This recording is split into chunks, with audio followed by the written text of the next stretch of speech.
is looking at you, kid. I'm Charles Foster Kane! Hey, Stella! Stuck on this.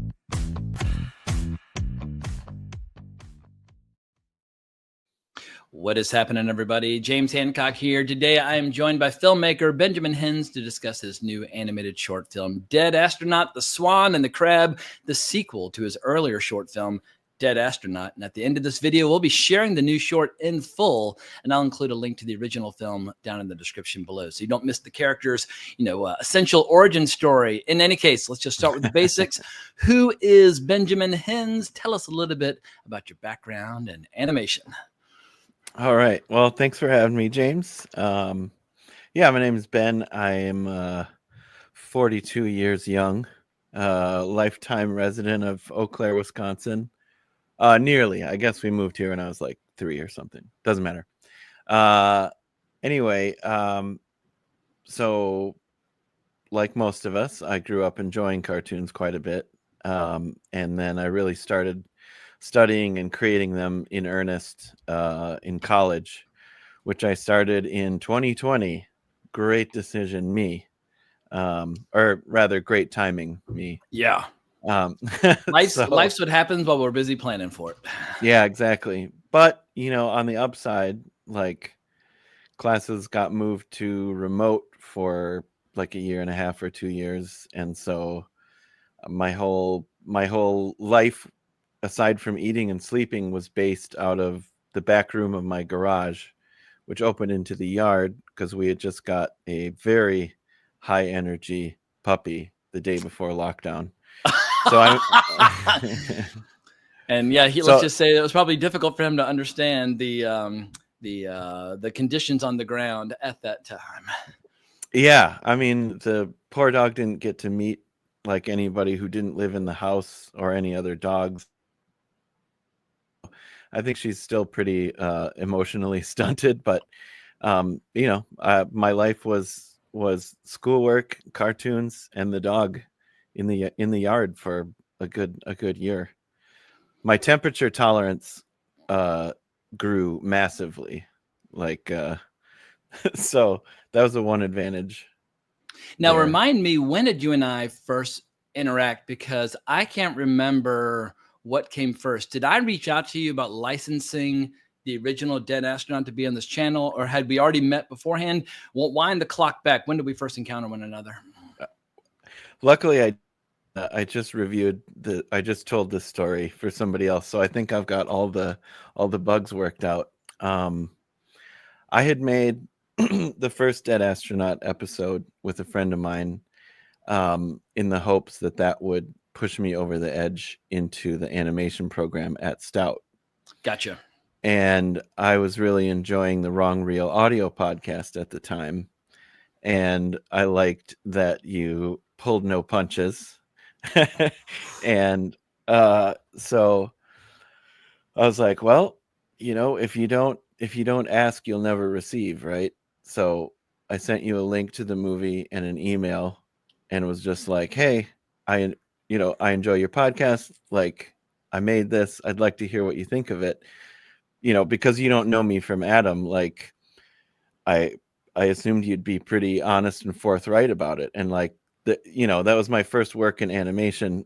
It's always easier to be honest with a total stranger than with somebody who's a good friend. You're like, well, you tried real hard. But yeah, with somebody who's a total stranger, like, you blew it. So yeah. But luckily, you nailed it. I love Dead Astronaut. Oh, thank you. Thank you so much. And then it blossomed from there. You licensed that short for your channel, and then we started talking about making another one. And just to give people 5 years later.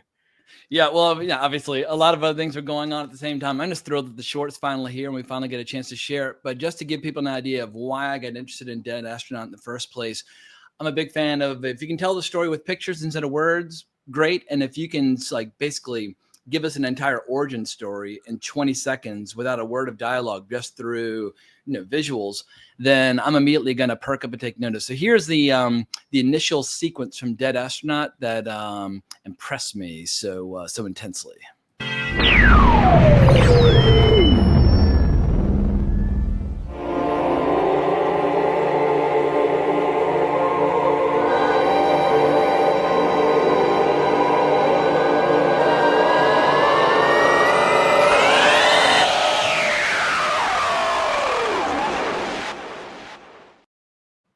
And my brain immediately started trying to fill in the gaps, like what was going on during those missions in the high hundreds when he had that giant thing growing out of his head, because clearly it wasn't like an overnight thing. It was like a tree growing, where it's like for years and years and years, he had this horrible thing growing out of his skull and kind of consuming all of his flesh. And anytime an author or a filmmaker or an animator can like invite my imagination into the equation, where I start filling in the gaps, like H.P. Lovecraft used to do that with the stories. Like, oh, I can't describe this to you. You'll just have to imagine it. And here we have it with Dead Astronaut. I immediately started imagining missions, but then I really loved the mission that we saw. And I just thought it was a really cool, economical way to introduce the character. So how did the character of Dead Astronaut first pop into your brain? It was really kind of pragmatic. I wanted something that would be relatively easy to replicate and, you know, draw in a lot of different poses and whatnot. That's an animation lesson. That's a comics lesson. Absolutely. Like, if you have a complicated costume, nobody wants to draw them. Right. Yeah. And then I kind of wanted to use the Dead Astronaut framework to tell any kind of story that I wanted to, you know. So sort of a shortcut to that is to have this, you know, quasi immortal character, like your Wolverines and your Deadpools and Thor and stuff like that. Actually, Jason Aaron's Thor is a huge influence on all especially my work. When Scott Ribbich was drawing, that was an unbeatable duo. They were born to work together. Yeah, I was recently on vacation in Seattle, and the second hardcover of Jason Aaron's Thor it was the first time I'd seen it in the wild anyway, and I was like, ooh, okay, this is probably the time to purchase this, but I'm not lugging around a 60-pound book for another week and then trying to fly home with it. So there it stayed, but it's on the birthday list. Excellent. Well, after I post this video, maybe I'll send you as a congratulatory gift for finishing the short, the complete omnibus of Jason Aaron's run on Thor. But yeah, I grew up on Walt Simonson's era, which was awesome and untouchable. But it was a nice treat when Jason Aaron came along and started cranking out so many great stories. But we're not here to discuss the legendary Jason Aaron. We're here to discuss you. Yeah. So I'm going to give everybody a quick taste of the trailer for Dead Astronaut, the Swan and the Crab, and we can start getting into some of the non-spoiler details. All right. Well, that's a no for me. What do I need an electric kit for? Stuff like this!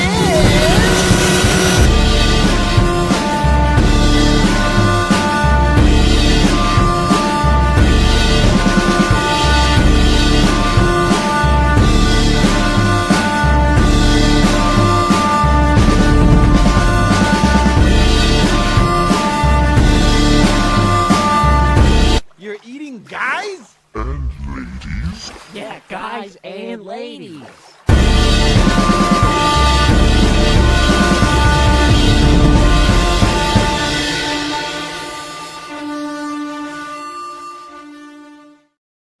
That's my favorite line of the short. You're eating guys? Oh, yeah, guys and ladies. So you're very, I can't tell if you're being very modest or being very proud when on your credits you talk about how you did everything else. But let's talk a little bit about just all the roles, all the hats that you wear and all the balls that you juggle making these shorts. Yeah. So it's for a long time, my first solution to any problem is like try to do it myself. Right.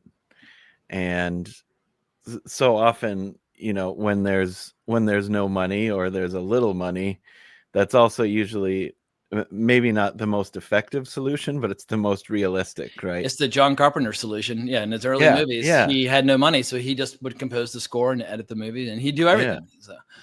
So, you know, like growing up in like kind of entrenched in comics culture, at least as a little kid, I definitely missed a period. But like you learn how comics are made by a team, there's all these little jobs, but then you learn about indie books, and it's like, yeah, you got to do everything. So yeah, it's funny that you're wondering if I'm being proud or modest, and like it gets to a point where, like, when you do a project all on your own, there's going to be some people who really respect all the different jobs you had to do, like usually people who have done something like that before. But like to the general public, or even worse, someone who's hiring, it's like, oh, you did 500 jobs for who? Oh, for yourself? Well, that doesn't count. Like my wife and I ran a business, like big international business, like magazine features, blah, blah, blah, made a bunch of money, made a bunch of shit. But when you go to ask somebody else for work, it's like, oh, it was your company.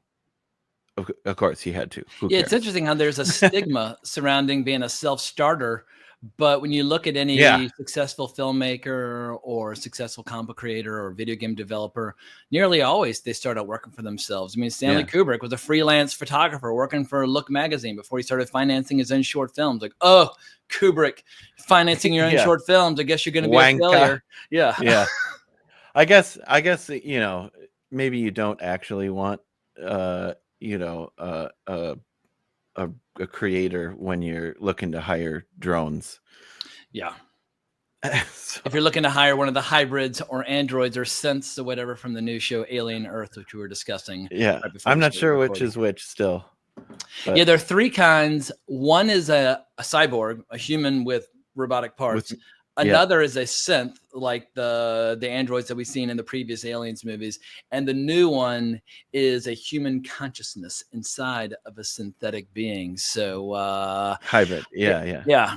So tell me a little bit about what Dead Astronaut is, because one of the twists in this movie is that he's starting to grow back some of his vital components. All the components that you saw eaten up by that giant cancerous green thing in his head in the first movie, he's starting to, like, his eyeballs and his tongue and that sort of thing are coming back. Are we going to possibly see a Dead Astronaut movie one day where he's fully kind of rehabilitated, or will he always be a shell of his former self? Well, the story that's furthest along in my head. Yeah, here he is showing off his eye and his tongue. There's a shot Yeah. in the movie. Yeah. So in the world of Dead Astronaut, it's his ship that keeps him alive. Like, I imagine there's like a little, like a isolation tank or something in there that like puts him back together after a rough day. But since it's this is all like lore that's never been put into anything. But yeah, it's just, well, it's almost like you're creating fan fiction about your own movie that you created, because it's not in the movie. Right. Yeah. But since it's like there's just one company in this world, hence they talk about the company. So it's a piece of shit, and his just like, it doesn't fix his body really. It like, whatever AI is in the machine is like, well, you really just need a skeleton and your suit, go ahead. And one eye. Yeah. Yeah. So both of the finished cartoons are him just trying to like go and find parts to put back on or in or around his body. So it's like the healing machine, or the immortality machine in his ship, is fucked. And in the next episode, my plan is for him to have for the astronaut to meet up with an old friend who's also an astronaut, but their machine leaves holes in her mind. Ah, gotcha. So, yeah. So when it comes to your style, I noticed, especially in the second one, it seems like you enjoy a little light comedy and silliness, followed by really heavy, like hardcore music cues, followed by really stylish action. Does that come from your background in music, or is it just something that just kind of just seems like the natural way of telling a story? But how would you characterize your particular style? It is 100% from my background in music. Like that's where I first And I think maybe best like have been able to tell a story like and with like instrumental music for the most part. And so those like it's tough to be funny in music for me, but like I have friends who do it. It's challenging. You can Yeah. definitely do it, but that might be one of the biggest challenges of all. I mean, being funny, period, is a massive creative challenge. Right. But to have a piece of music be funny without lyrics, like I mean, there are plenty of people that sing funny songs, but can you create a melody that's humorous? That's almost impossible. Right. Yeah. Well, I'll tell you right now, you're going to want to check out Collections of Colonies of Bees. Okay. Get the newest thing you can. Like, of course, I'm friends with these guys, so I'm a little biased. But like, the guitar is just like it makes me laugh out loud when I see them play. Like, it's very joyful. Like, it's rock music and everything, but like a couple times every song, the guitar will make me laugh. Now, which comes first? I know everybody's always talking about how Ennio Morricone would compose the music and then that Sergio Leone would essentially choreograph his camera movements to the music that had already been recorded. What is the sequence or order of operations for you when it comes to images, story, music, etc.? So the first fight scene in Swan and the Crab, it only exists because I was working on that tune that plays behind it. Like I was working on that, kind of got the beats together, and here's a screenshot from that first fight scene. And then I was like, oh well, I guess we're putting a fight scene in this movie because this, I can't rap, so this massive beat has to go somewhere. So and then I started sketching up the fight scene. So, well, I like how your fight scenes are very. They have like big moment, like big epic moments where just like one swing of the sword, like there can be all this like weight and impact on just one big grand gesture, which definitely feels very inspired by a lot of anime. And for people who want to hear an earlier appearance by you on Wrong Reel, back on Wrong Reel 534, you and I tackled Mamoru Oshii, a double feature of his movies, including Angel's Egg and Ghost in the Shell. Are you consciously aware of any influence by any Japanese animators, or just one of those things where it's just in your DNA from having seen a lot of cool shit? Like my focused anime period was in my teenage years where I had no money. So I was kind of stuck with whatever would come on Sci-Fi Channel, or I'm not sure if Toonami had even started by then. But so I would just watch whatever I could. And then I bought Ghost in the Shell on videotape and stuff like that. Yeah, that was you and I probably bought it at the same time. It was mid-90s. I saw it on the rack at a Suncoast. At Suncoast? Yeah. Yeah, and I was like, that looks fucking cool as shit. And so I just bought the VHS cassette sight unseen, took it home, and as soon as I started hearing that, no, I was like, oh, this is gonna be really good. That I was like, all right, instant fan. So that was a special time to be a fan of Japanese animation. Yeah. And then so I didn't pay super close attention after that period, but the thing about most anime is that it's very budget conscious, we'll say. Yeah. And what sometimes seems like a style is actually due to budgetary constraints, where you'll actually have like a still image with motion behind it, creating the illusion of motion. It's like, oh, that's a great little shortcut to get you through 10 seconds with just one great heroic image.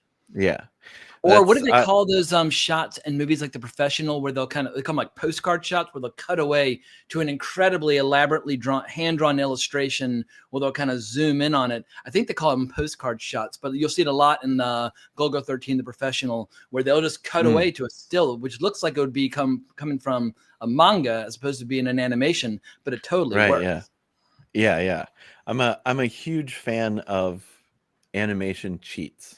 Yeah. Like I don't know why. I mean, it's probably because I did start watching anime as a teenager, so I understood a little bit about the world and art, and a little bit about producing animation, and it was just a good time for. But that's the flavor that I really gravitate towards, like to the point where when I watch a modern like Ghibli film, there's just no fucking cheats. Yeah. It's It's just almost you it's know too exquisitely produced. right, like, and not that I'm shitting on The Boy and the Heron or whatever. I really enjoyed it, but But maybe if they it's had like 1/10 the budget, they would have had to take a few shortcuts. That might have been interesting. yeah, I would have been like, oh yes, but more power to them for sure. Yeah, if you want to see Hayao Miyazaki working with smaller budgets, you got to go back to like the 60s and early 70s when he was working in TV before he started making the jump over to Oh features. my. But once he hit Castle of Cagliostro, from that point on, it was all big budget, exquisite, high frame rates, the whole deal. He's at a very high level of production value for basically the last 50 years. Nausicaa has a lot of great cheats in it. Oh, gotcha. So what's a good example from Nausicaa? I love that movie. Okay. Well, again, like I'm not. I just want to stress everyone. I'm not using cheat in it as a pejorative here. Like, it's a way of making art, and I just said I love it. So like when you first meet the giant like bug creatures, they're all cutout animation, as opposed to hand drawing every frame. So it's a system of solid drawings that are just the drawings themselves are moved in camera to achieve that like sort of rolling, crawling effect. As opposed to drawing a cell for every single frame where they Yeah, move. as opposed to drawing And that a cell insanely requires detailed. painting it and then filming it, and it's time consuming. Yeah. I'm that's the one I remember most. It's been probably a couple years since I saw Well, it. now that you say I'm sure there's it's totally obvious in hindsight, but it never even occurred to me. That's when you know a cheat or a shortcut is working really well, where it doesn't call attention to itself at all. It totally works in the context of the movie. Yeah. But now that you call attention, like, oh yeah, they are drawn differently from the central characters, which are traditional cell animation.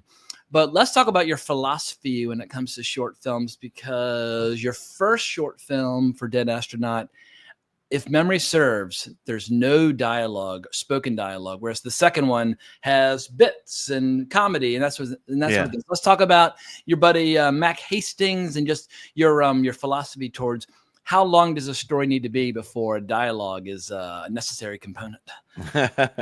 I don't think you would ever. Well, I guess it depends on the story you want to tell, but when I think about storytelling in animation, like it's an inherently minimalist and surreal medium. So kind of like you walk into that with the chains off. Like it's just kind of a matter of what you want to do in that sandbox. And I feel like we've got however long it's been, a million years of pictorial storytelling. Like there's so much we can do without words, and I'm not an amazing writer of anything, so like For guitar riffs. I do probably speak better through the guitar than my mouth. But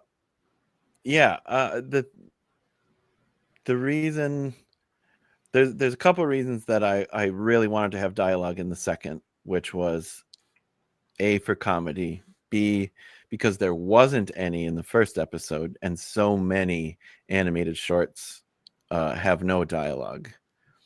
And like I don't think that dialogue in animation is like a good or bad thing. It's just a lot of the time it's easier not to do it, and so it's not it's an ingredient that's not there in a lot of early films. And I didn't, for my second time around, I wanted to go harder, farther, um, Are you quoting the movie poster for the Marvels? Higher, further, faster, or whatever. What a great slogan for a not great movie. Exactly. Well said. Well, let's talk about some of the tools of the trade for being an animator. Sure. Obviously, technology is always changing. The method by which people tell animated stories is always is constantly evolving. As somebody who is kind of just getting started with kind of their official career, but it's just also come out of school, what tools do you find useful? What have you basically kind of self-taught? What do you think you need to learn? But also for somebody out there who's like 15, it's like, all I want to do is draw pictures and make them move and have them do cool shit. Let's just talk a little bit about how does one get started making kick-ass animated shorts? Okay. That's kind of a big question. I'm going to try to remember. Big one. It's all the loaded. parts of I'm it. here to blow people's minds. Yeah.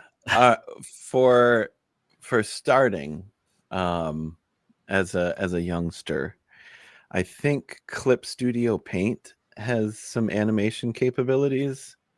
I'm not super sure because it's like as soon as I started in earnest, I was in college, so I was in the Adobe suite, and we started learning on Animate, which is not a great program, all in all, but it does get the job done. And if that's an option, it's a good one. Like if your school or your parents or somebody will get you access to Adobe Animate, like definitely learn it. Like there's a lot of tutorials online. There's all kinds of other ways to learn it. And it's got all the basics in it. It's got a lot of advanced stuff in it too. Now fast forward 4.5 years from when I started the Swan and the Crab in Adobe Animate. Now I rely much more on Toon Boom Harmony, which is like the standard for like television animation, like Bob's Burgers, all those Fox shows, and After Effects. Gotcha. Which looks like fucking shit, but it's very powerful and useful. Yeah, I remember when I was more actively involved with Bill Plimpton Studios a couple of years ago, when anytime somebody from the School of Visual Arts was applying, it always helped to get your resume put in a different pile if they knew how to use After Effects. Yeah, I spent pretty much my last semester in school in After Effects doing comps and lighting and post and fog effects and camera effects and shit for my capstone film. And speaking of the capstone film, you sent it to me recently. It's pretty mean and nasty. If people want to see your capstone film, where would they hunt it down? I think eventually it's going to Broken Leg Productions on YouTube. Gotcha. So are y'all going through the festival circuit initially? Yeah. Nice. It's gonna be at Minna Animate in September. When I started watching it, I was like, "Oh, why did he send me this?" And I was like, "Oh, I get it now." Anyway, so yeah, as the old line from Anchorman goes, that escalated quickly. Yeah, sure did. And I'm pretty sure it'll be at Midwest Weird Fest next year. Nice. Shout out to Dean Bertram. Yeah, I was there for the third or the second Midwest Weird Fest, and I went. That's about the one time I've been to Eau Claire, and I spent a couple of days there interviewing the filmmakers involved and saw some movies and had a few beers, and it was overall a lovely few days in Wisconsin. My first time in the state of Wisconsin. Well, the thing is, you do want to come for an event the first time. Yeah. If there's nothing going on, you really got to make your own fun around. I can't remember. Did either of the two Dead Astronaut movies play at Midwest Weird Fest? Yeah, Swan and the Crab played last year. Nice. And I got to meet just a shitload of amazing filmmakers and see a bunch of amazing pictures. So, yeah, if you can come to Midwest Weird Fest, anyone listening, do it. Well, I feel like there's a really cool underground tradition of independent filmmaking in the Midwest that sometimes will yield people like the Coen brothers or Sam Raimi or people like that. But like people always think, oh, if you want to make movies, you got to be in Austin, LA, or New York. But it's like there are plenty of filmmakers who come out of the Midwest and do just fine. Yeah. Yeah. Or I even mean, like, like Mark Rorschach and like, American Movie and that sort of thing. Like, I yeah. feel like there's a scene. Also, all the guys from Red Letter Media, all Midwest boys, and they have a unique point of view and a specific style of humor. And I think sometimes people overlook the contributions of Midwest culture to cinema. Yeah. Well, I think part of that is that a lot of people move out of here, Yeah. Especially in film, like it does make sense to live where the deals are happening because they're not happening here very often. So you got to turn Eau Claire into the new Austin, Texas. Yeah, well, Duluth has kind of got a leg up on us. Duluth, Minnesota. Gotcha. They're kind of film forward, but do they have like some sound stages there or resources or just like a big film going crowd? Or I don't think they have a sound stage, but they do have. They have like a guide for shooting locations in and around Duluth that's available for filmmakers, and they have a tax incentive program. But I think Wisconsin will have theirs pretty soon. I went to a meeting with a bunch of people who are working on that. So yeah, hopefully we'll be back on the map. There is a famous person who was on a famous sketch show who wanted to shoot in Wisconsin, and the money people were like, well, not until we can get a tax credit or whatever. So Gotcha. we've still got our fingers crossed for famous guy from famous sketch show and then famous sitcom to come make his movie here. Yeah, I mean, movies are such a ball-busting experience. If you can just convince a producer or financier that they can save 20% by going to Romania or Wisconsin, they'll do it. Yeah, yeah. Well, let's sing the praises of your collaborators a little bit on this flick. Tell me a little bit. I know, once again, whether it's Modest or Pride, you give yourself credit for everything else, but you do have a few people working on this movie with you. Just talk a little bit about your, not your assembly line process, but what is it like to collaborate with Ben Hinz, and who are these people that helped you bring this movie to the screen? Well, I should probably shout out Jamie Hansen first. We've been working together in various capacities for, I'm guessing, like 15 years, something like that. We're both Eau Claire natives. And he doesn't do it so much anymore, but he was the guy to record your band in Eau Claire. So, it wasn't long before we met each other. It was inevitable. And then, we've been in a couple bands together, and, I had a little money for this movie, and I was like, buddy, will you help us record some dialogue? And he was like, sure. And then, I don't know if you've seen it yet, but I did a little mini doc behind the scenes thing that I threw up on YouTube. And oh, nice. I haven't seen it yet. Yeah. You get to hear him talk about his previous terrible film experience. Not very nice. And then Mac, I had worked with a few times before, and he's like a film focused guy. He's got a company called New Neighbor Films out of Minneapolis that's working pretty consistently. And he had just recently finished a short called The Getaway, which is like a 23-minute like funny psychological horror thing. It just turned out beautifully. They shot it over COVID and everything. Mac is also an improviser, so we had that in common. Improv theater, coolest thing that you can say to other people. I knew Mac, and I thought he could probably pull a voice for the company men, and he did. It was like 2 minutes of discussion. I was like, yeah, go with that. Like, go go harder into that, and we got it. And of course, we ended up recording like an extra 90 minutes of improv that, You're like, I sure thought wish I maybe, was making a feature, not an 8-minute short. yeah, I know, yeah.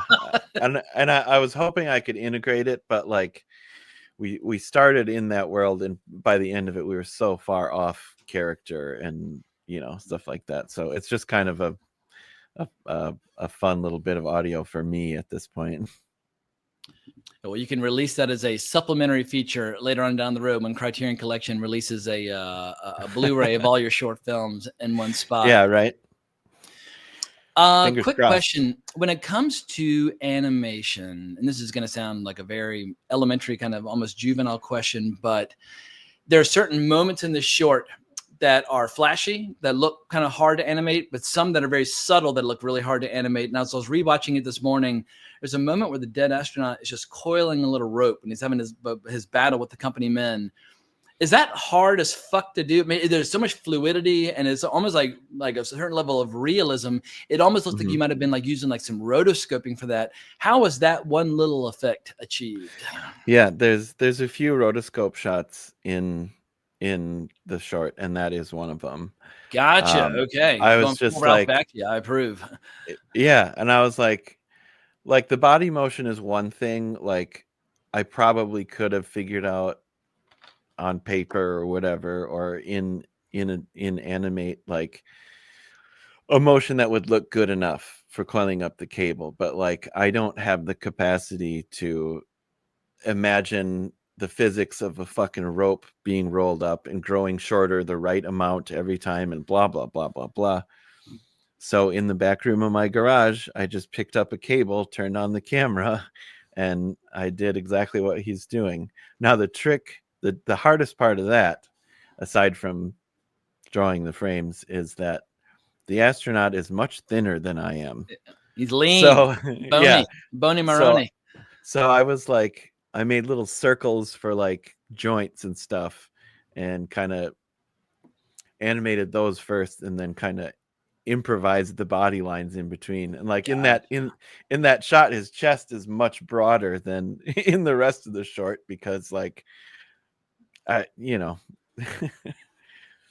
was the reference I had. But like, I kind of change up look and style so much between shots. I thought, the inconsistency, the consistent inconsistencies in the short would Absolutely. I don't mind a few inconsistencies. I mean, Bill Plimpton, I've worked on a couple of his shorts and I've got credits on 2 features, but he's always talking about the value of where, if you can perceive the hand of the artist, it's not a flaw. If anything, it gives it like a little texture and a little personality. I can't stand this trend towards photorealism and perfection in animation. It looks dreadful. The movies are boring. Give me some like, I want to be able to see the coffee stains from the coffee mug, like, left over on the image if possible. I don't mind. And also like with Bill, sometimes you'll see like the leftovers of the ghosts of earlier doodles or earlier shorts because he's erased and drawn over, and all that stuff for me just gives it a little bit more texture. And in an increasingly digital kind of artificial age, any sort of authenticity goes a long way. Well, that's why I did so much physical artwork for this short. Like the first thing I bumped up against in the modern way of making cartoons is that, like, if you don't screw up or if you fix all your mistakes, it comes out looking perfect. Like, you don't see the struggle at all. You don't like, okay, I believe that creation is destruction. And like, when you see a digital cartoon, like, all evidence of that destruction is gone. Like, it all happened somewhere else. Like, and so I wanted to get in the fucking dirt and splatter paint and like get that texture and struggle on the screen. And so I don't know how many afternoons I spent, making essentially like texture plates to put to scan into the computer. But I recently cut together some of that footage and was like, you know what? Sometimes it's really worth it to do things the right way. And I went up and reheated my lunch pasta in the pan like a big boy instead of the microwave. And now I'm an A++ super rich artist because of that. Well, there's something that is more emotionally resonant where you can feel that something's actually tangible. Like people are always talking about, like, how come you don't like AI shorts and blah, blah, blah. I'm like, AI shorts are fine for memes or like momentary distractions that you will forget the moment you scroll down to whatever the next post is on the next feed. Like they're a diversion. But if you don't feel a little bit of the sweat, and I'm not saying that you need to, move a mountain or change the location of a bridge in order to achieve some sort of emotion. But if you can feel that there was a little bit of like sweat equity and a little heart and soul and a little integrity put into it, Yeah. it just makes the stories last. And I'm sorry, something that is cranked out by pressing a button has no emotional resonance. And for me, I like movies where they stick with me, where I can watch them 15, 20 times and I'm still thinking about them years later. Anything that's created with no effort whatsoever, I'm not even thinking about it 15 seconds later. Like it just has no impact on my life, no impact on the culture. And I just think that's people are still coming to terms with the fact that effort must be employed for art to have any sort of value. Why would I watch a movie that no one bothered to make? Exactly. If they can't bother to make it, why should I bother to watch it? Yeah. Fuck right off. Yeah, exactly. And I heard somebody recently say, well, AI is going to democratize art where anybody be able to make it. And I'm like, if everybody can make it, it'll just reduce the value of all of it. And then once again, you're back to where you were originally, where the actual artist with talent will stand apart from everybody else, pressing a button and creating very bland, generic, interchangeable, what I regard as like an average of a bunch of different sources where it all looks the same. It's like that. Well, that's, you're not democratizing shit. Once again, you're just pushing buttons like playing a video game. Yeah. Well, I would say a video game is far more rewarding. I'm saying like, but when I play a video game, I'm not creating the video game. Like I might be creating like narratives in my mind or whatever, but it's like it requires no real effort. It just requires like me like drinking a cup of coffee and playing. The effort is on the other side of the screen, the people who actually created the game. Right. Well, let's talk future plans and ambitions for you as a musician, as an animator, as a storyteller. I'm assuming you will not be making an AI short for your next project. What will you be doing moving forward? Well, I've got a residency coming up here in Eau Claire in October. So I get to do whatever I want every Saturday night in October at a venue called The Venue in Eau Claire, Wisconsin. So every night is going to be music and movies and something else. Like the first night we're having a comics reading and a couple of performances.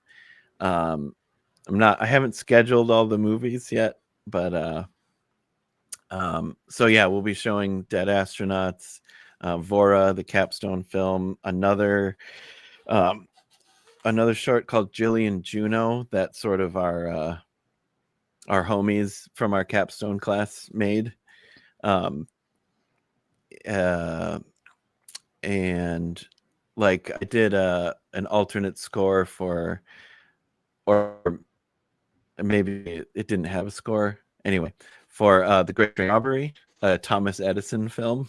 Nice. So I'm going to show that. And so, yeah, I've been working pretty hard, like finishing stuff and relearning stuff to like represent for those shows. And yeah, so that's kind of the big thing I'm working for right now. And hopefully at the end of all that, there's some nibbles or indications of, the next path to follow.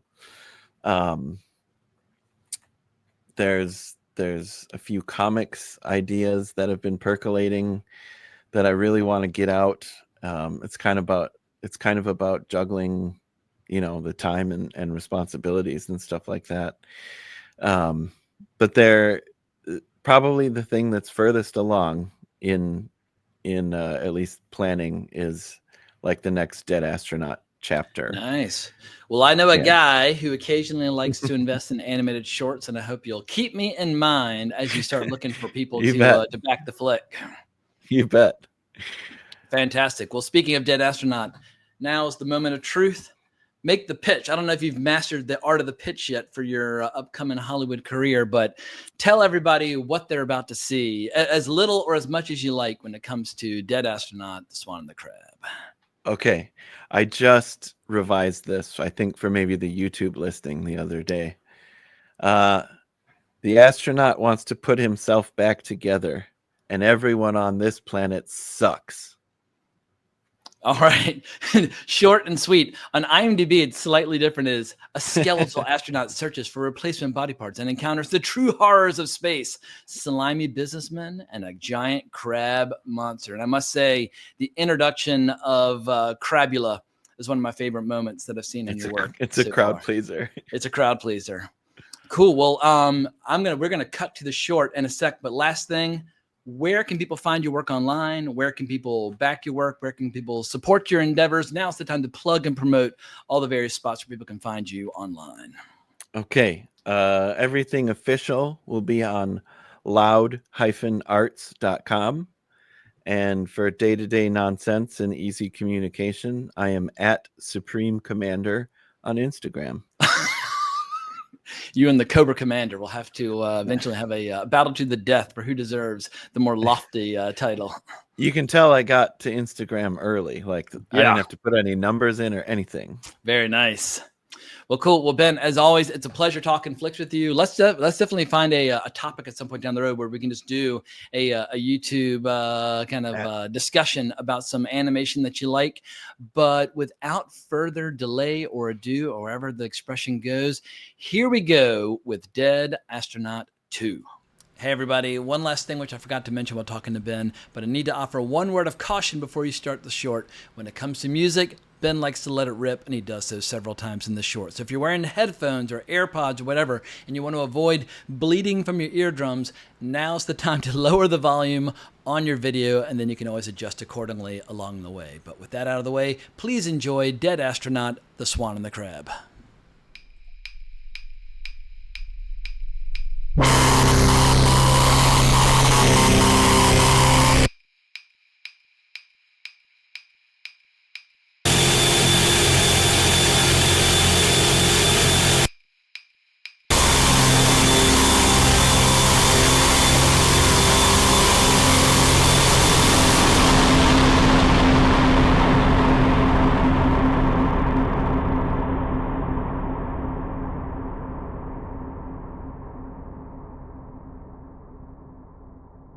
And then I wake up. Yeah, I'm not a wizard. I don't care about your dreams. Sorry. Right. I haven't talked to anybody in a while. Long trip out here, and I just got this. I'm rebuilding, you know. Can't help you out with the body parts either. Somebody clear this out. A parts order, huh? Rude. He's here, though. He's up in the mountains. You should go up there and try to buy some. Ha! At twice the price, no doubt. Probably, but if you're here for parts, that's where they are. I do have a pretty cool suit mod, though. Electric insulation kit. Keeps you safe from all kinds of shock, static, lightning, whatever. Does this hoarder guy have like a lightning gun or something? No, I don't think so. Maybe a poison guy. All right. Well, that's a no for me. What do I need an electric kit for? Stuff like this!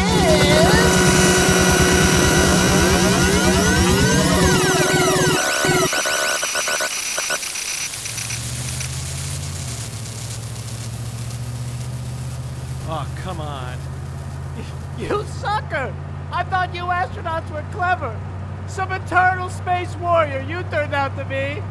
You company men are just as slimy as ever. Now let me out and we all walk away whole. Estimated profits? Zero! Not gonna happen. Fellas, I can tell you're new at this. I'm guessing maybe somebody put you up to it.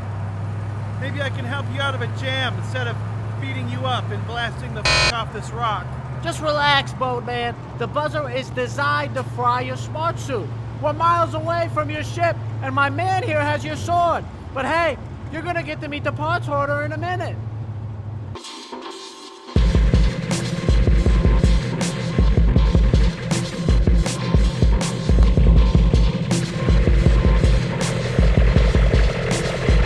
People just walk all over the company, man. They walk all over me. Not today. Not today.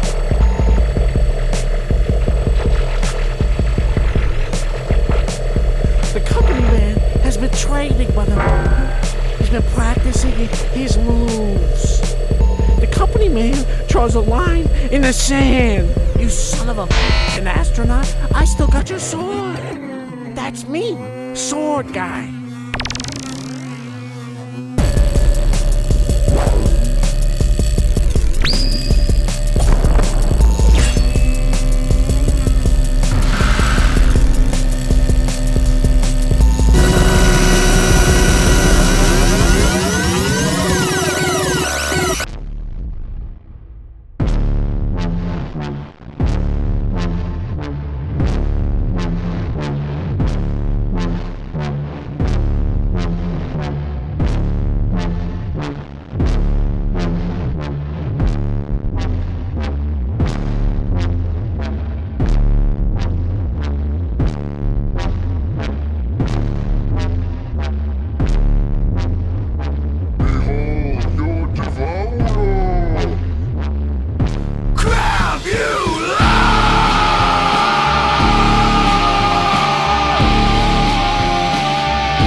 Almost no meat at all.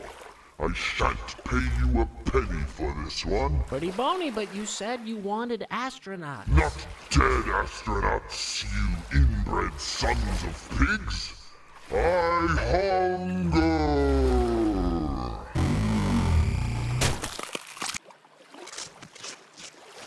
You have guys in there? You're eating guys? And ladies. Yeah, guys and ladies. Well, I'm out.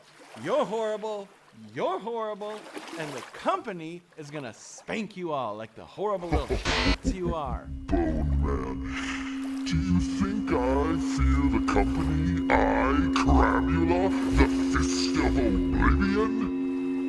I've eaten thousands of company men and another million soldiers. I have built the castle from the bones left after my dinners. Your beautiful purple eyeball will be my dessert tonight. Just before I return to slumber below, I have opened the gates of oblivion to a billion souls across the starways, and you, Bone Man, you threaten me with a spanking? Never, astronaut. Not by your hand, nor the company's. I am undying. I am crabby. Blah, blah, blah. Yeah, probably something about oblivion too, right? Usually dinner has fallen asleep by now.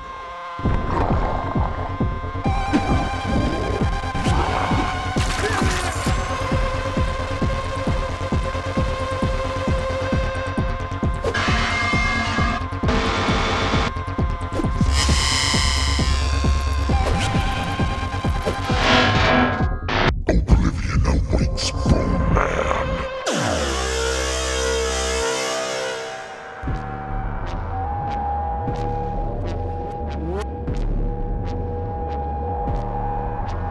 I just got that thing. It was delicious.